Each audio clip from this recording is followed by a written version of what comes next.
Hi, my name is Nancy Earls, and I am the current president of the Coginchaug Valley Education Foundation.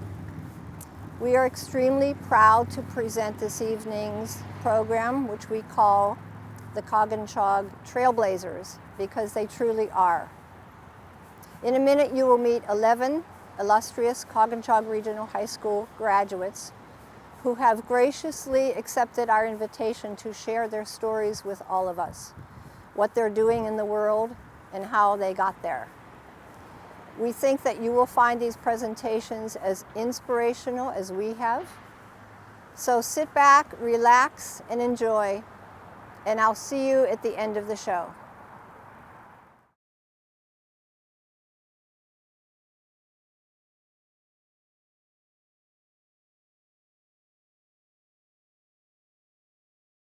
Hello, everybody. My name is Erin McKern. I'm formerly known as Erin Curtis, and I am a Coginchaug graduate with the class of 2008. I'm honored today to speak to you a little bit about where I've gone since graduation, the path that I've taken, and maybe offer a little somewhat solicited advice to those of you who may be thinking about where the next few years may take you. And before I forget, my favorite food at the fair is either the cheeseburger from Benchwarmers or fried dough with sauce and cheese from literally anyone who will sell it to me. I am currently an intelligence analyst with the Federal Bureau of Investigation. As such, I must include a fun disclaimer that the views expressed in my remarks are my personal views and do not necessarily reflect the views of the FBI, the Department of Justice, or the United States. While the FBI special agents are the ones that you tend to see on TV, they get the fun roles in shows like Criminal Minds or The Americans. Intelligence analysts work alongside them to analyze intelligence from all sources to help decision makers make better informed decisions. It's an amazing job that lets me stay true to my nerdy self and protect people by finding answers to complicated questions. So how did I get here? After I graduated from Coginchaug, I went to UConn, where I double majored in English and political science. In my junior year at UConn, I took a class in national security, and I was instantly hooked. I hadn't ever met anybody who worked in the intelligence community or on national security issues, and it seemed to me that it perfectly combined a lot of my interests in writing and international affairs and good spy stories. And so I was hooked from there. After graduating UConn, I got an internship with the State Department.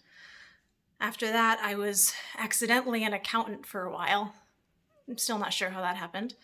But that was my bridge for when I was applying for master's programs here in Washington, D.C. Eventually, I started my master's at the George Washington University, and I majored in security policy studies with specializations in weapons of mass destruction and transnational organized crime because they sounded fun. At the same time, I found another internship with the Department of Homeland Security, where they brought me on full-time as an intelligence analyst about 6 years ago. A few years later, I applied for a job with the Bureau. I got accepted somehow. I went to Quantico for training, and here I am. I have a few pieces of advice for those of you who don't know what you want to do, or you're feeling apprehensive about making up your mind about your future, or where you want to go, or how do you get there. It's okay. That's completely okay. I felt the exact same way when I was your age. You don't need to have everything figured out before you graduate. You don't have to have it figured out by the time you're 20. You don't have to figure out by the time you're however old you happen to be. Nobody ever figures out anything anyway. So give yourself some breathing room and embrace that there's always going to be uncertainty. Be honest with yourself and with others. Everyone has strengths and weaknesses. They're different for everybody, but they can change over time. I was always a huge nerd growing up. Well, I still am, but I stopped thinking of it as a weakness or something embarrassing and started thinking of it as a strength. And now I get paid to be a know-it-all, so it's worked out pretty well. Lastly, my final piece of advice is to always ask for help. I bet many of you come from good stoic New England stock where you think you can do everything by yourself. You probably can, but you don't have to. No matter what you're going through, what plans you're making, if you're thinking about school or careers or relationships or where you live or how you're perceived. Remember, you can always ask for help, ask for opinions, for guidance, for anything. So with that, I will say do your homework, ask questions, and please don't break the law. Thank you, and good luck.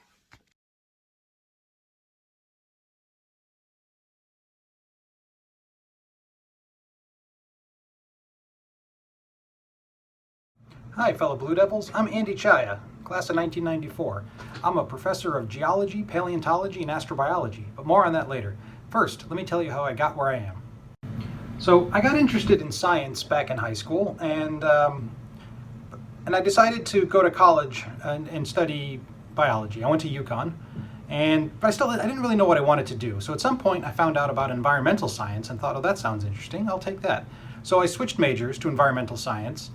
And I still didn't know what I wanted to do. So as I went along, I thought, well, maybe I'll be a park ranger or some sort of naturalist that I can use my biology and environmental science background for. But then after graduating, I was working in an ecology lab at UConn, and I found out about the relatively new field of astrobiology, or the study of life outside of Earth, the life beyond Earth. And I thought, that sounds fascinating. I want to do that. So I also at the time started thinking I kind of wanted to be an astronaut. I thought that could be obviously very exciting. And I thought maybe I could do it. And so I looked into graduate schools, and I decided to go to graduate school and was accepted to graduate school at the University of California, Los Angeles, and to study geology and paleontology. Because one of the ways you study astrobiology and the life outside of Earth is to understand early life on Earth. So I really wanted to study the most ancient life on Earth that's billions of years old. And so I went to grad school for that. And throughout that time, I sort of, my desire to be an astronaut kind of waned, but I still really liked science and research, and I wanted to continue doing that and teach. So I decided to stay in academia. And so after I got my degree, I was lucky enough to get a postdoctoral position studying early life at the University of Wisconsin. And then, after that, a faculty position at the University of Cincinnati, where I've been since 2012. So in my faculty position here at the University of Cincinnati, I get to do some really cool research, and I get to study ancient life on Earth. I'm talking life billions of years old, microorganisms. And that allows me to travel to some really cool places around the world. I've been to Australia, I've been to South Africa, I've been to Greenland most recently to study ancient life. And I also get to do some cool lab work. So the work I do is both field-based and lab-based, and that's what I really like about what I do. I get to do a diversity of things. I'm also interested in, as I said, astrobiology. I'm interested in searching for life beyond Earth. And as part of that, I recently was added to the science team for the Mars 2020 mission. That's the mission that includes the Perseverance rover that just launched earlier this year, launched in July of 2020, and is going to arrive in February of 2021 at Mars, and then the really cool science can get going. And I was added to the team because of my expertise in early life on Earth to help look for evidence of ancient life on Mars, to know what to look for and how to look for it and what sort of samples we want to collect. Because that mission, it's not only going to look for evidence on the surface, it's going to collect samples that NASA is planning to bring back later to study here on Earth. And in fact, the plan is to bring them back in about 10 years, maybe 11 years. So for you high school students, if you are interested in this field, you could be the ones who are actually looking at these samples when they come back in the 2030s. So my advice for the high school students is you don't have to know exactly what you want to do as soon as you finish high school, but it's good to have a plan, of course, but it's possible to make course corrections as you go. If anyone wants more information about what I do and or just careers in academia, you can email me at andrew.czaja@uc.edu, or you can check out my website at andyczaja.com. Thank you very much.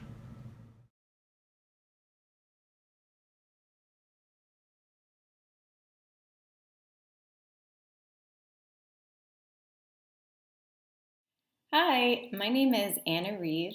and I grew up in Durham, Connecticut, like many of you all watching this video. And I was asked if I could speak a little bit about different decisions I made post-graduating Coginchaug High School in 2007, and tell you a little bit about what I'm doing now. So I graduated in 2007, and when I was choosing a college to go to, I said, I want a huge university. I don't want to look anywhere in Connecticut, in the Northeast. I want something so different than the little town that I'd grown up in. And so I decided to go to University of Michigan for my freshman year. And I loved many things about University of Michigan, and I loved my courses. But I decided, you know what, at the end of the year, I wasn't sure that University of Michigan was the right choice for me. So I decided to take a year off from school after my freshman year. And that was something that I think surprised many people who knew me, because I'd kind of always gone on a very traditional path. And it was the first decision I made to go a little bit off of the expected path for me. And it was the best decision that I made. I ended up taking a gap year and doing an AmeriCorps program called City Year in Philadelphia. And so I was working at a high school, helping to support with guidance counseling needs, helping to do some SAT tutoring, and helping to run an after-school program at an elementary school. And I had an amazing year, and I met so many different people. And it was the first time, I think, for me, having grown up in Durham and having grown up in such a homogenous community, where I was really forced to understand and realize my white privilege, and talk about issues of race and inequality, and work in schools and live in a city. And I loved living in a city, and I loved working in schools, and I loved engaging in conversation about race and racial inequity. And so I decided to transfer to NYU and live in New York. And in high school, I thought I would never want to live in New York. I'd visited New York a few times. It was a huge city. There would be no college campus. It was not at all what I wanted. But by the time I was finished with my year off, I didn't want to go into a bubble anymore.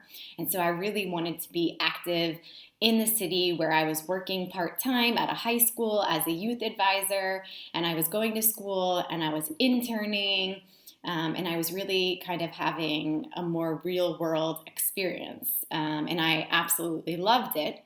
So when I graduated from NYU, I decided that I wanted to go into teaching. And I was going to do a program, either New York City Teaching Fellows or Teach for America, that provided me with a master's degree, and I could start teaching right away. So I did Teach for America, which is another AmeriCorps program, and I ended up teaching at a very small school in Manhattan, and it was a high school. I was teaching 9th and 10th grade special education in English and in humanities.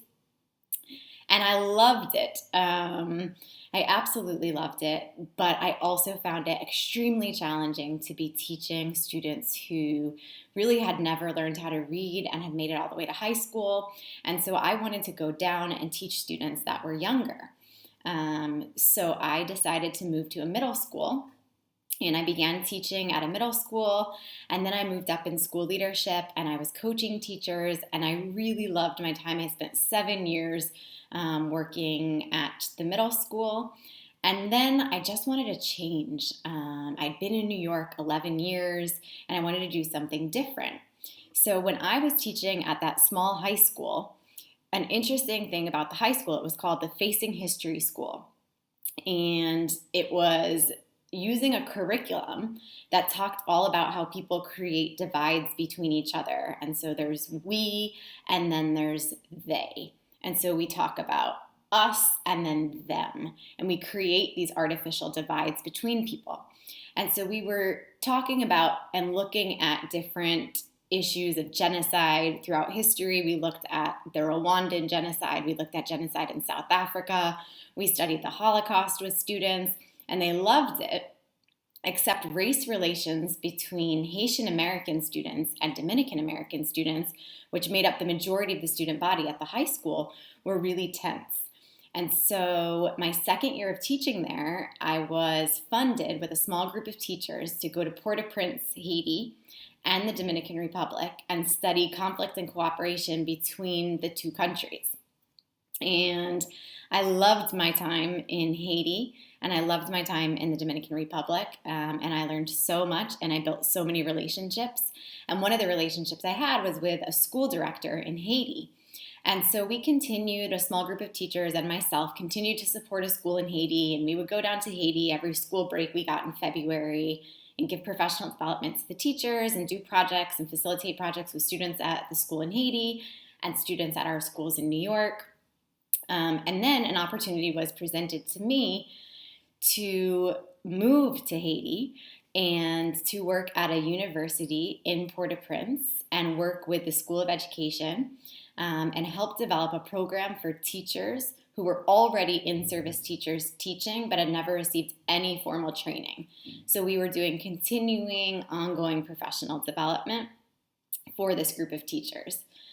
So I decided that I was going to move for 1 year, and I moved into a little dorm room in this university where I barely got running water, sometimes had electricity, and I traveled all around Haiti, and I worked with a team of amazing Haitian trainers, and I would support my training team, and then they would go out and train teachers and train school directors and help them become better educators. So I was there for 3.5 years. I spent working at University of Quisqueya. I learned how to speak Haitian Creole. And now I am currently doing a combination of work both in the United States and in Haiti. Continuing to work on some teacher professional development and also working for a program called Coginchaug, which I'm hoping you are going to be able to see a little clip of what this is after I'm done speaking. And I think about it as like a Haitian Creole Sesame Street. So I get to create and help contribute to thinking through multimedia education outlets for primary school children. So I'm currently working on creating 1st and 2nd grade science lessons that will act as radio lessons and like a radio show for students. And I'm also doing some consulting with a public health organization in Haiti, as well as working to support and coach teachers at an elementary school in Brooklyn, and give professional development to teachers both in New York City and in Los Angeles. So that is my unexpected path to where I am. And I feel incredibly grateful for all of the amazing opportunities that I've had, the people that I have met, the mentoring I've received along the way, the incredible cultural exchanges that I've had and still continue to have from my friendships and my professional relationships in Haiti. And I hope that you enjoy this little video, which shows you a quick preview of Coginchaug, the Creole-like Sesame Street program for kids in Haiti. And I also hope you like this clip that explains a little bit more about Innoved, which was the university that I worked for when living in Haiti. I wish you all the best. To be a student this year is not easy. So as they say in Haitian Creole, Kembe la, that means hang on, and keep going strong. Wishing you all the best. Bye. Nous croyons c'est un droit tout le monde gagne pour gagner accès à une éducation de qualité. C'est peut-être ça dans l'année 2013. Université Quisqueya te mette tête ensemble avec Ministère Éducation nationale et puis à Meurthe pour fonder Innoved. Dans 3 domaines qui se basent nous, Innoved a cherché transformer politique et pratique éducation en Haïti à travers développement professionnel, recherche et innovation. En dedans développement professionnel, nous faisons formation pour éducateurs dans tout le pays d'Haïti. tankou professeur yo, directeur yo, entraîneur pédagogique epi formateur yo. Nous croyons apprentissage participatif ak support dans l'école yo essentiel pour assurer un impact positif sur succès apprenant yo. Comme membre dans une nan pi bon université de qualité en Haïti, équipe nous gen expert dans le domaine éducation qui sorti soit en Haïti, soit dans l'autre pays étranger. Nous a fait recherche dans plusieurs domaines, tant que instruction dans langue maternelle et puis apprentissage socio-émotionnel. Comme un laboratoire universitaire, nous avons continué à faire effort dans tester et implémenter un modèle d'éducation innovatif pour faire tout le monde, l'école et la communauté vin pif. L'équipe innovante a plus passé 30 professionnels qui travaillent ensemble avec 1 millier d'éducateurs au niveau national pour préparer environ 50 000 élèves qui viennent leader pour génération qui viennent.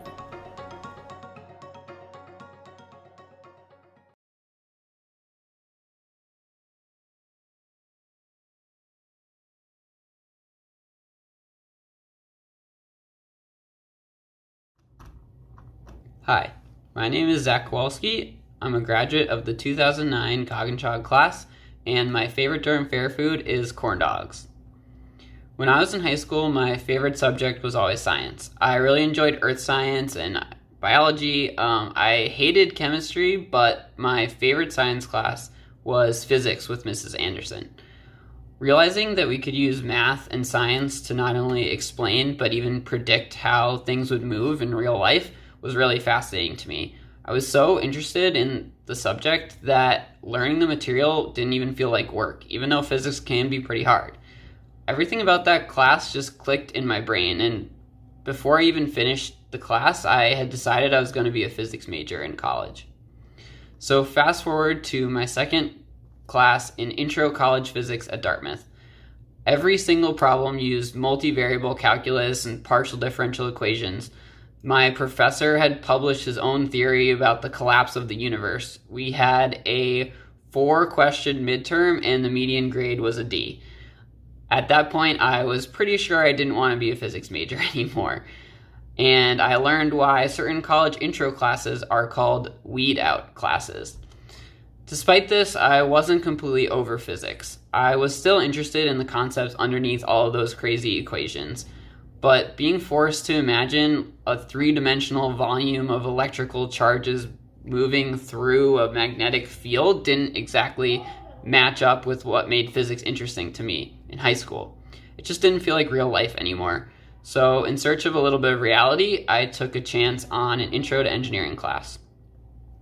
Turned out that mechanical engineering was exactly what I was looking for. I did have to take another chemistry class, which I still hated, and I still had to do a lot of math, but the math was always connected to something relatable. It's like when you're first learning addition, and somehow it's easier to add 2 apples than it is to figure out 1 + 1 = 2. Engineering is all about problem solving. You're usually trying to figure out how something works or how to prevent something from breaking. And as a kid who loved Nerf guns and Legos, those things really hit home for me. In addition to Nerf guns and Legos, I always loved drawing.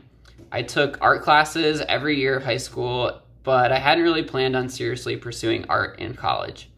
I took one drawing class a few semesters in and then considered taking on an art minor.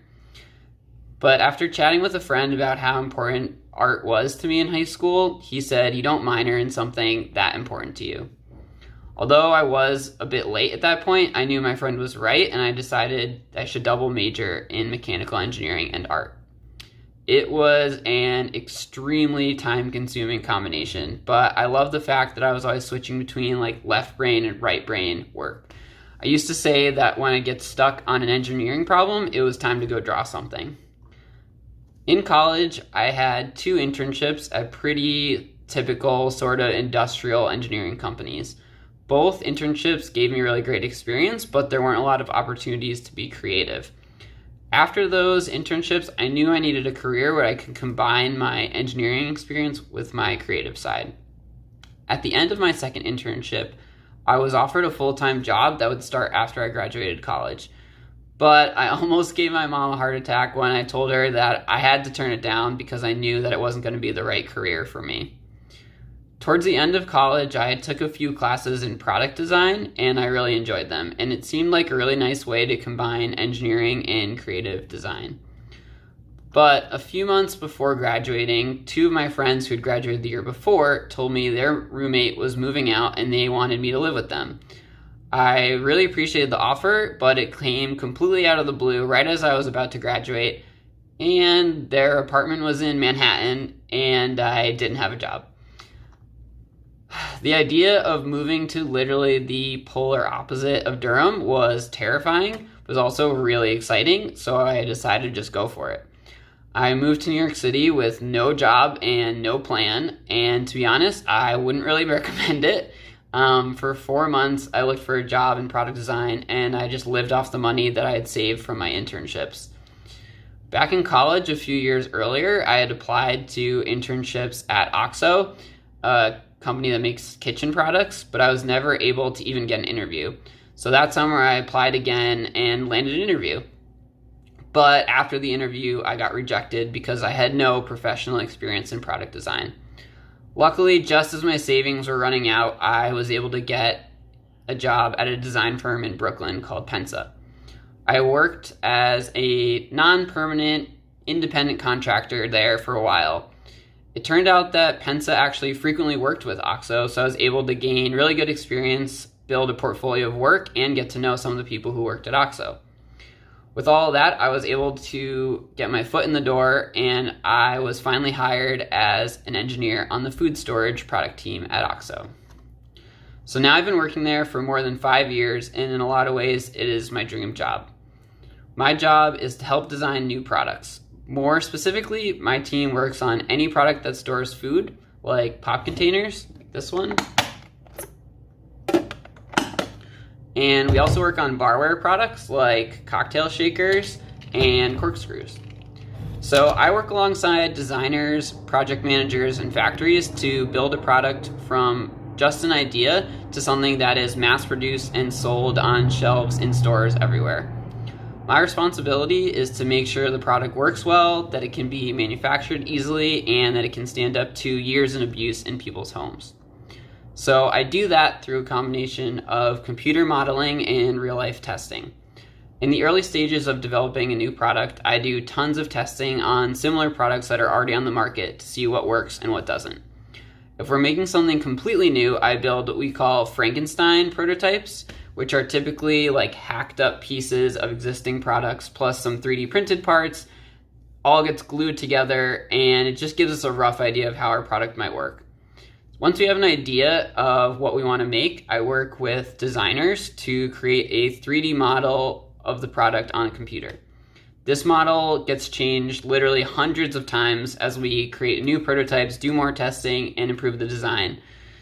Once we're happy with the design, I work with the factory to manufacture the product, and then there's more testing. I test those samples again and again and again to make sure that they meet OXO's standards. On average, this whole process takes about 2 years for an OXO product. So that means I'm usually working on 10 to 15 different products at once, all of them in completely different stages of development. And that definitely keeps things very interesting. I love that I get to be creative. A huge part of my job is solving really complex problems and brainstorming new ideas.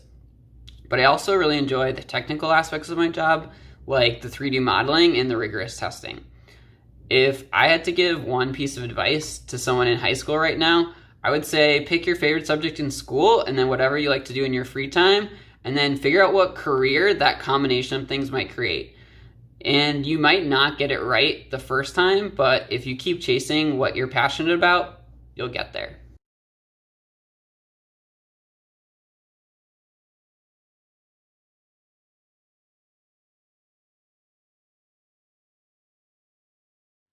Hello, my name is Mark Vanderzee. I use he, him, his pronouns, and I am a proud graduate of Coginchaug Regional High School, class of '93.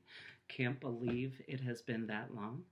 And I just want to take the opportunity to thank the Coginchaug Valley Education Foundation for giving me the opportunity to tell my story, and thank you for listening to it. So away we go, shall we?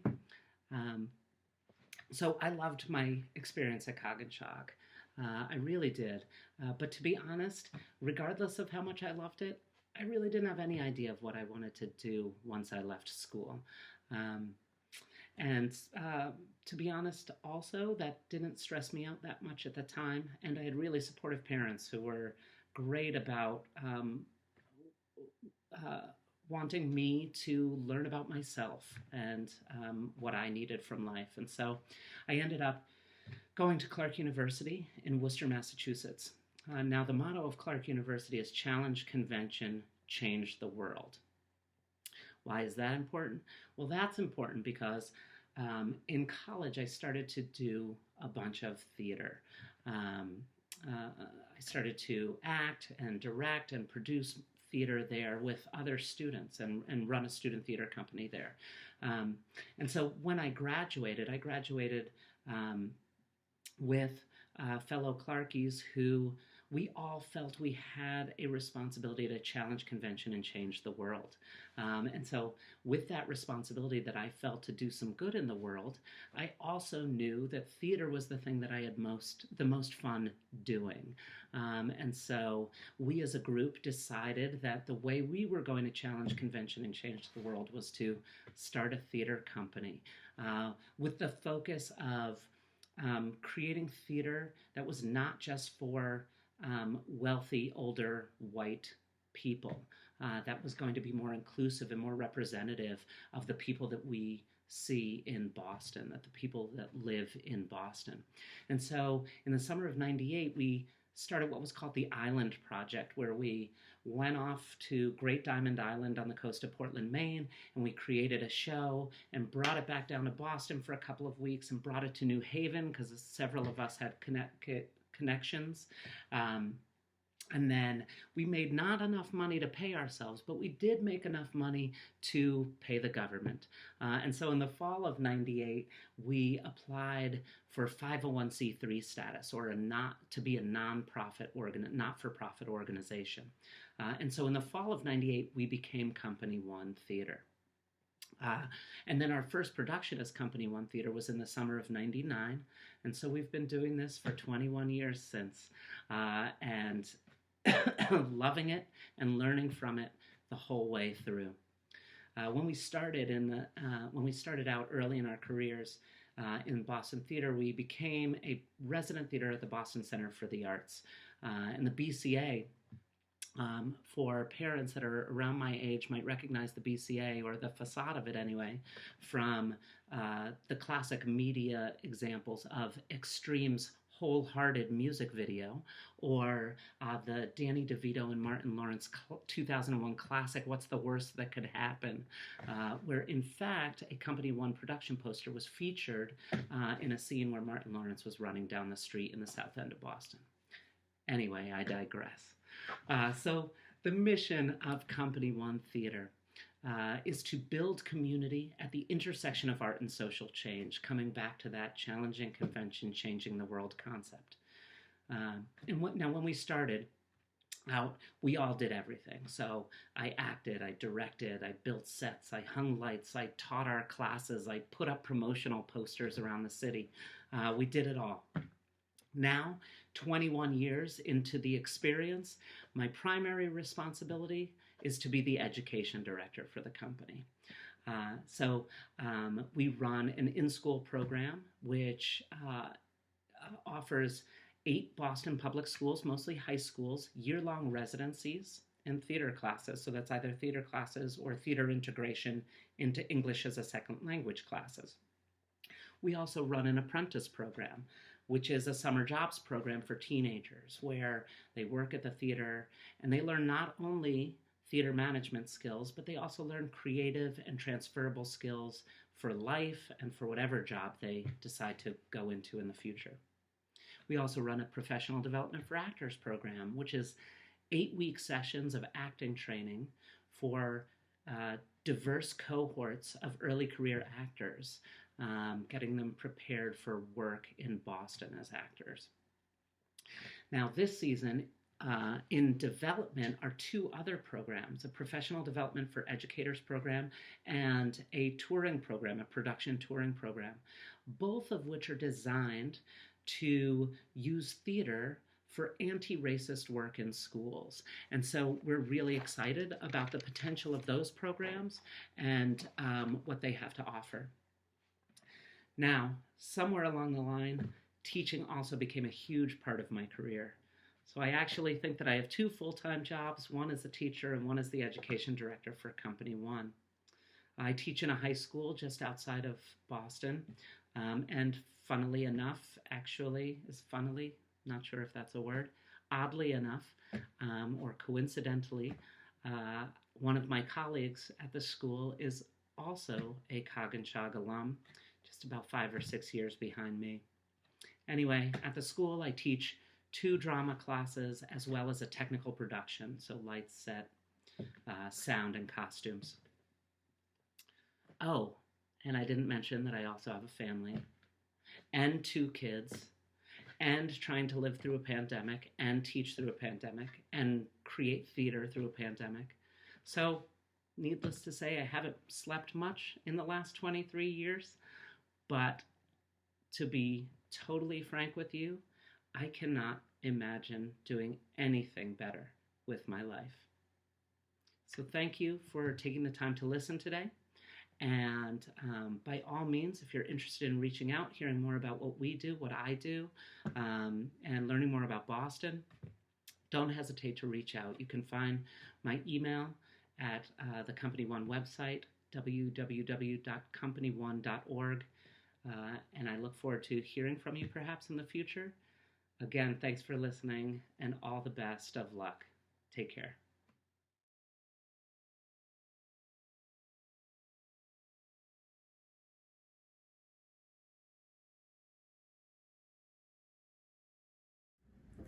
Hi, I'm Lana Gordon. I currently live in New York City. I'm from the class of 1987. I was very fortunate to be the first show choir from Lisa Larson, and she really inspired me to follow my dreams. And I was on Broadway. My first big show was Lion King, original cast, 23 years ago. I've traveled around the world. I've been very fortunate to do many shows in other languages. I did maybe about 5 shows in the German language.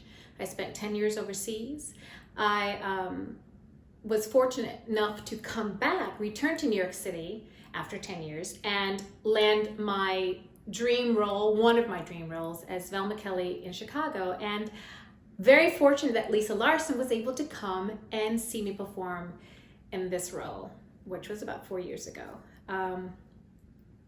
So Coginchaug has been really a real nice staple or start to my career here in New York City. I do have one wonderful memory of the Durham Fair, which is the fried dough with the tomato sauce. Love that. Yeah, so thank you, Coginchaug, for giving me a great foundation to my career that I am now part of.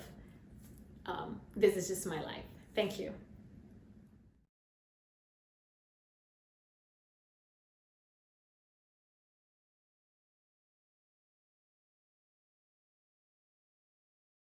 Hi, my name is Garrett Sheehan. I'm currently the president and CEO of the Greater New Haven Chamber of Commerce.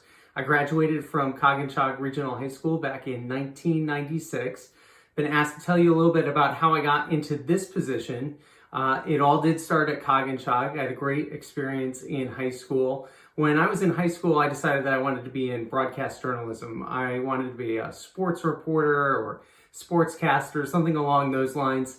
And I'll just say this about Coginchaug. I always felt like I had opportunities to do the things that I wanted to do, things that interested me. No one pushed me down and said, you can't do that. They just gave me opportunities. So one of the first things I did when I was in high school, I started talking to people that I wanted to be in broadcasting. So a friend of mine and we ended up being the morning address announcers. We turned it into a little bit of a radio show to make it fun and interesting and tell people what was going to happen for the next day.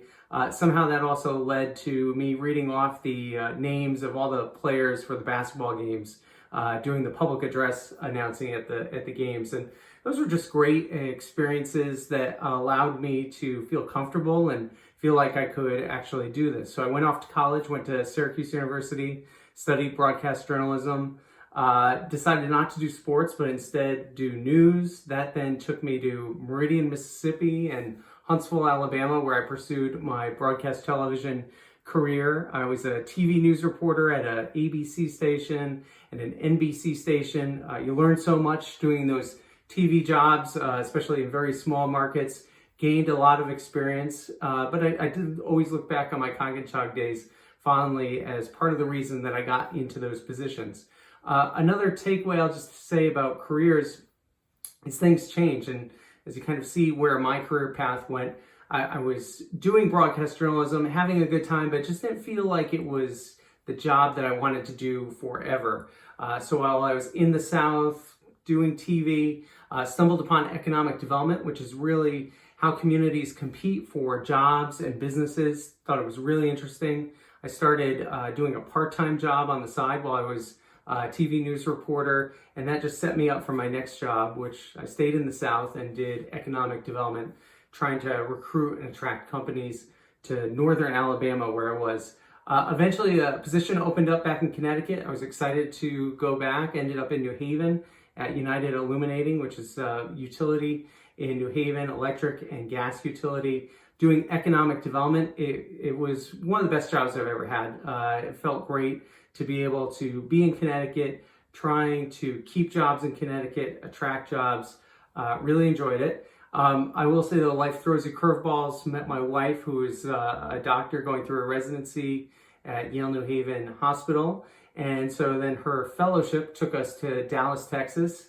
And during the course of that, I decided that I always had an interest in law. So I pursued a law degree while I was in Texas. It's actually from UConn, but I wrapped it up there.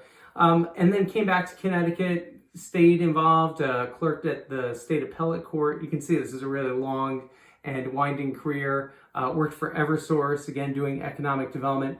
And then I ended up here in this job, and I really think that all of those things I just talked about put me in a position to be able to be successful and to be a good candidate for this position. As president CEO of the Greater New Haven Chamber of Commerce, we have a staff of 12 people. We cover 15 towns. We represent businesses all the way from very small businesses to technology, biotech companies, really exciting stuff. We try to advocate on behalf of those businesses, push for economic growth. But it's always fun to kind of think back that all started at Coginchaug. And I just would say it's the support that you get at Coginchaug. And I know that's still there today. I know some of the teachers that I had back when I went through high school are still teachers there. And their support really meant the world to me. It made me feel like I could do whatever I wanted to do. And who knows what will happen for me next in my career. I hope to stay in this position for a very long time. But I've always felt confident that whatever happened, I was equipped to be able to adjust and pursue the things that I wanted to. And learning really is a lifetime pursuit, and you keep on picking up new pieces of information along the road.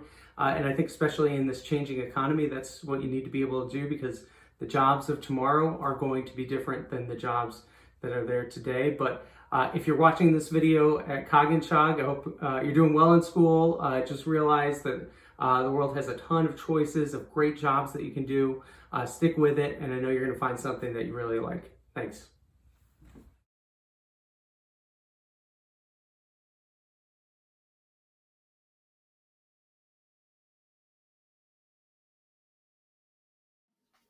Hi, my name is Dawn DeMeo, and I am a proud graduate of Coginchaug Regional High School Class of 1990.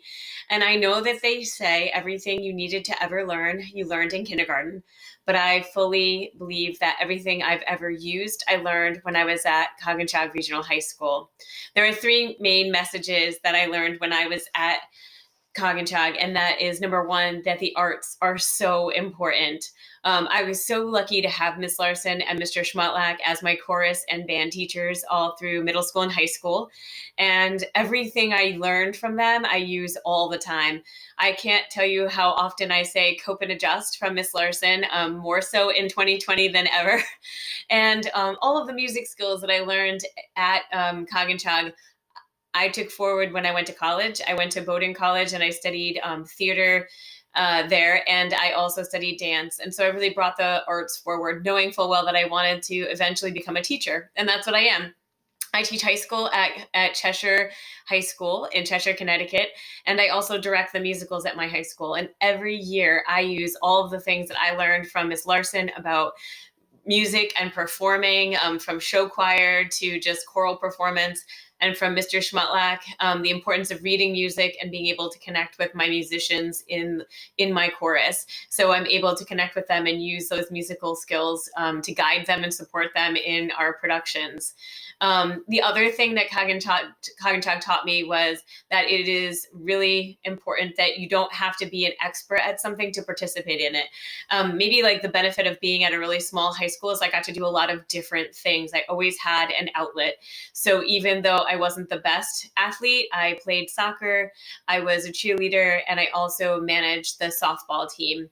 And being able to do all of these different things meant that I knew I had an outlet. When I went forward into college, I was a coxswain for the crew team, and I really developed that program when I was there. They didn't really have a coxswain training program, and so I developed that when I was in college. And then as I've been out of college, I've really incorporated like athletic, sports into my life. I played soccer as an adult, but I also played soccer when I traveled and lived in Brazil, which was really nice to have that foundation, to be able to go to another country and to, maybe I didn't speak the language at the time, but I was able to like go out and play a game of soccer. And it was a way to connect with a culture that I was just learning about.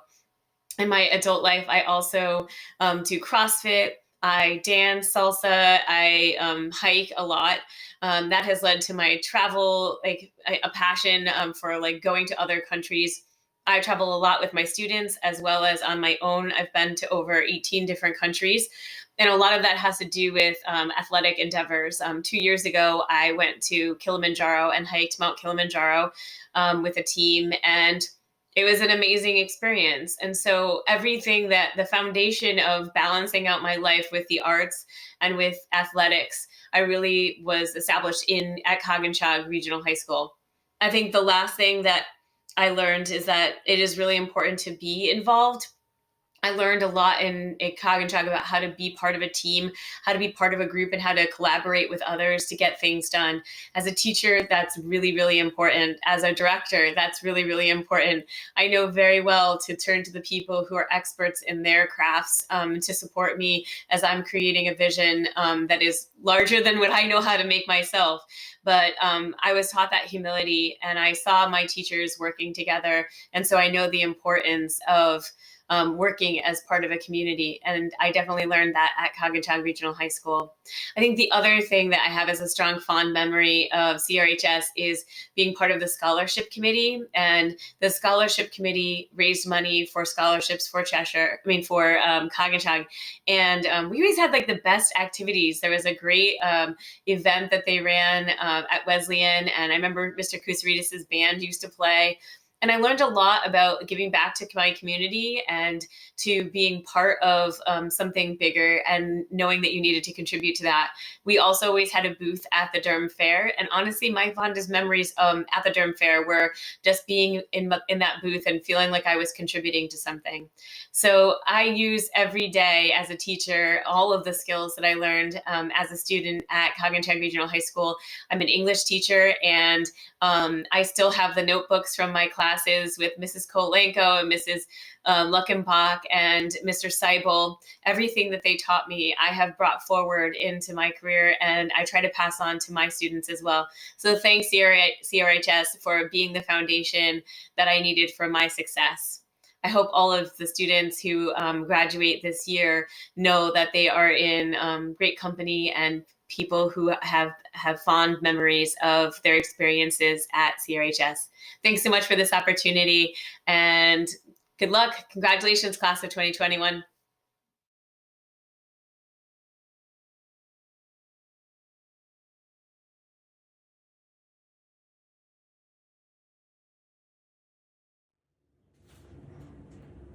Hello, students of Coginchaug Regional High School. This is Brendan Wenzel, a 1999 graduate of Coginchaug. And before we kick things off here, I would like to acknowledge two things. So I live in an apartment building, so you're going to hear two fun sounds throughout this entire chat. First, right on cue, is the S-Train subway line, which pretty much drives you right through my kitchen, so that kind of alarming, unsettling rumble. That's the S-Train. There's not an earthquake. Be calm. The second sound you will hear is somebody off in my building somewhere who is just doing some hammering right now. It's the middle of the day. Why not? So we're going to live with these sounds. They're going to be part of this whole experience. And yeah, let's get ready. So I'm in Brooklyn. And Brooklyn is actually the city that I moved to when I left Durham. So I moved to Brooklyn to go to art school. About like a mile that way, which is north, is the Pratt Institute, which is the school that I graduated from in 2003. And I went to the Pratt Institute because I wanted to become an illustrator, which is what I do for a living today. So I make books for kids. That's usually what I do with my illustrations. I do odd projects from time to time, but primarily I make books for kids. If you are a first grader or a fourth grader, which I'm almost certain you are not, but that would be the ideal age that you would want to read the books that I make. But I am a firm believer that picture books are for everybody, so I hope you will enjoy them and folks of all ages could enjoy the books that I create. So I work on books for other people as an illustrator. So I draw pictures to accompany other people's words, which is a really fun part of the job because I sort of get to step, there's that hammering. It's a fun part of the job because I get to step outside of myself, explore somebody else's space, spend time with their thoughts and their ideas, and it's a nice opportunity to grow and to kind of be curious. The other type of book that I work on are the books that I write and I illustrate. I've always drawn. I drew from a very young age, but it's been a little more difficult for me to find my voice as an author, to figure out how I can take the ideas up in my head and to sort of share them with other people, so I feel like I'm communicating them in a way that feels sort of authentic and successful. One of the really fun things about picture books is you have pictures and you have words, right? Which sounds very simple, but there's all kinds of really cool things you can do, playing them off each other, bouncing off one another, just exploring how words and pictures interact with each other in all these different ways. And for me, that's also been a really nice tool for making sense of a lot of things that I've sort of thought about or been curious about over the years, interests that I have, like wildlife, animals, perspective and point of view. Anything that I'm reading about and learning about, I can sort of explore in an even more in-depth way by making a book about whatever that subject matter may be. So that's another really, really sort of enriching and gratifying part of making books. So I feel incredibly lucky that I'm an illustrator, that I get to spend most of my days drawing. And I should also be honest about the fact that being a freelance artist is not always fantastic. There are a lot of peaks and there are a lot of valleys, and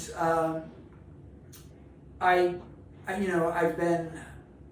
been working in sort of various kind of creative fields for almost 2 decades now, and I think it brings me a little bit of comfort to look back and realize that a lot of the times throughout my career and my life that have felt the most uncertain and have felt, I guess, might be the scariest, to be honest, have also been the times that have been the most creatively inspiring. And so, you know, I believe you all are going to be graduating at least sometime soon, and so I hope you find, you know, I understand the world is a pretty wild place here in 2020, but yeah, I mean, I hope I wish you all the best, and I hope it brings a little bit of comfort to you to know that at least within my very limited experience, that some of the times that have been, at least career-wise, the most difficult have also been the time periods that I think have made me a better illustrator, and helped me understand everything just a little bit more clearly. So Godspeed, best of luck, and thank you for having me with you here today. All right, take care, bye. I almost forgot to mention, my mom is Mrs. Wenzel, who is an art teacher at Coginchaug. She's like the best art teacher of all time. Maybe some of you had her. Thought it might be relevant. She's the best. You're the best. Have a great day. Bye.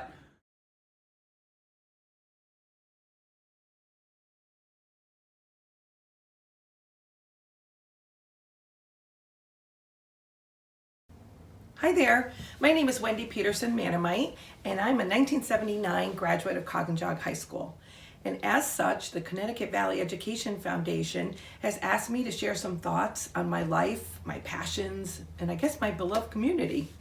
So I feel incredibly fortunate to have been raised in Durham. Our roots began as my grandparents immigrated from Denmark and set foot here to raise a family and to have their dairy farm here. And of course, equestrian studies was big. So those grandparents are really responsible for our love of agriculture and particularly the Durham Fair. My grandfather was superintendent of the horse show, which I wish we'd get back, and the maintenance department, which now my brother is in charge of 60 years later. So interesting enough, though, for my grandpa Chris, he was also on the building committee for the original corn school. So that has a place in my heart.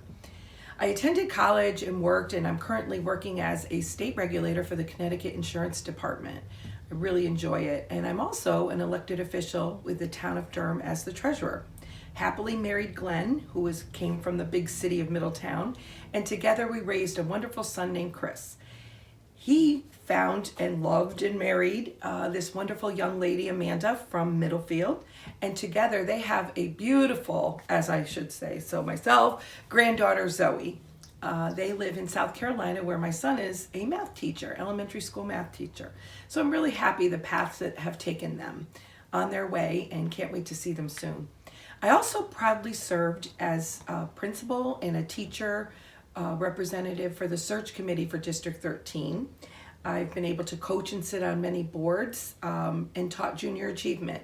I've also was very proud of our work as a team to lead the centennial or tercentennial for the town of Durham celebration. That was really fun, a lot of work, took a couple of years, but it was really gratifying.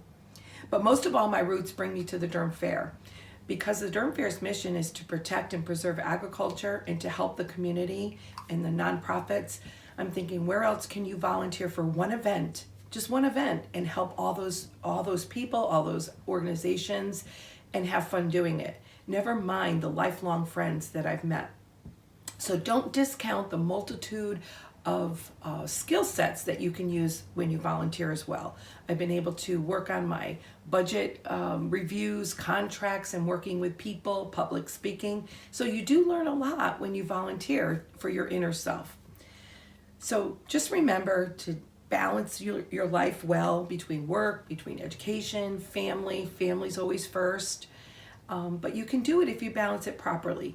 Just give everything life gives you, give it a chance and make it better. So I just want to thank the Coginchaug Valley Education Foundation. I made them a new name. So thank you very much, and bring back the trivia contest.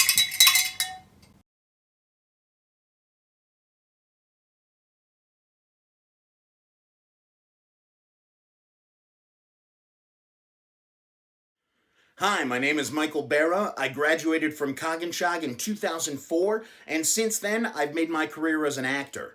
I've had the opportunity to appear on TV shows like Blue Bloods, Gotham, and Law and Order, in movies like The Amazing Spider-Man, and most recently on Broadway in A Bronx Tale the Musical. Now, I knew early on that I wanted to go into acting, 5th grade to be exact. So, I started looking around for any possible opportunity that I could take to practice and learn and get better.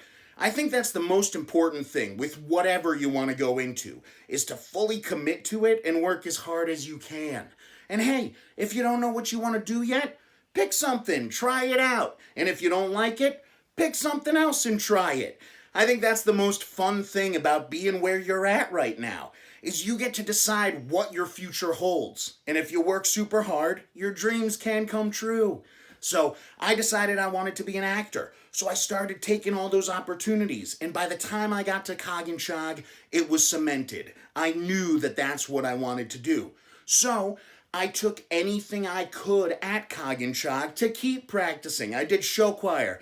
I did chorus. I took drama. I took Shakespeare with Miss Maddie. I took film, anything there was that was in any way related to acting or the performing arts, I did.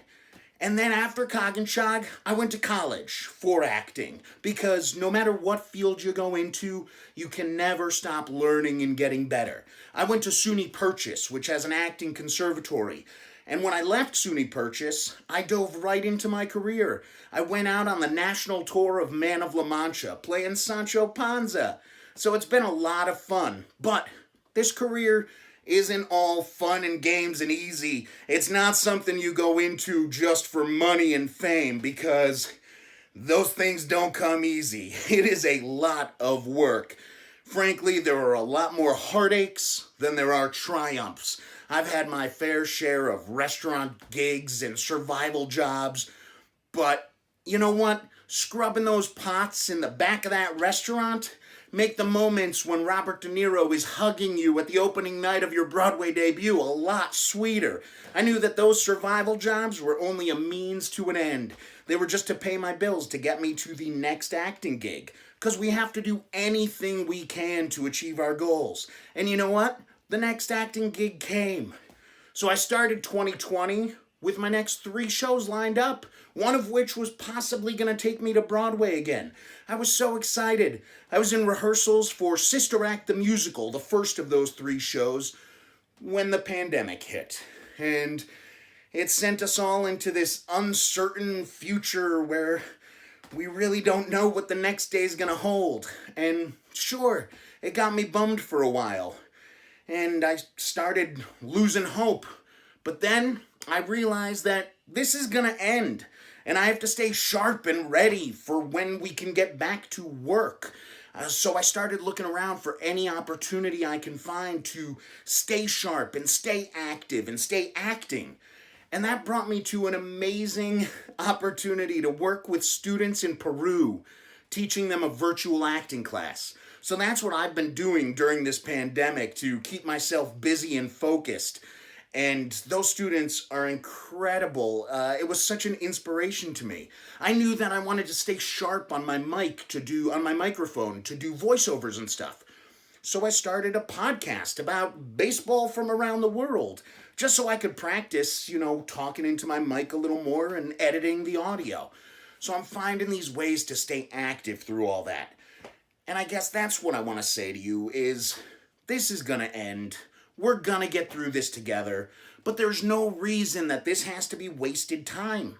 So figure out what you want to do and get to work, because there's always something we could be doing to further ourselves and get closer to our goals. So thanks for listening, and I wish you all a happy and healthy future.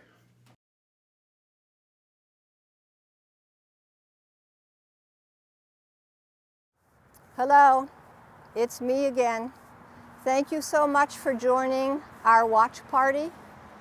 I think after hearing these presentations that many of us might feel a little more optimistic about our collective futures.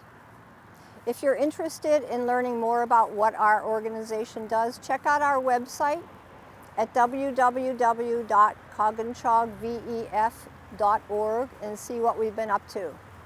If you care to make a donation, no matter how small, it will help us continue the good work that we do in the communities of Middlefield and Durham. And finally, on behalf of all of the volunteers at CVEF, we sincerely hope that you and your loved ones continue to remain safe, vigilant, and healthy during this holiday season. Thank you so much again for joining us this evening. Stay well.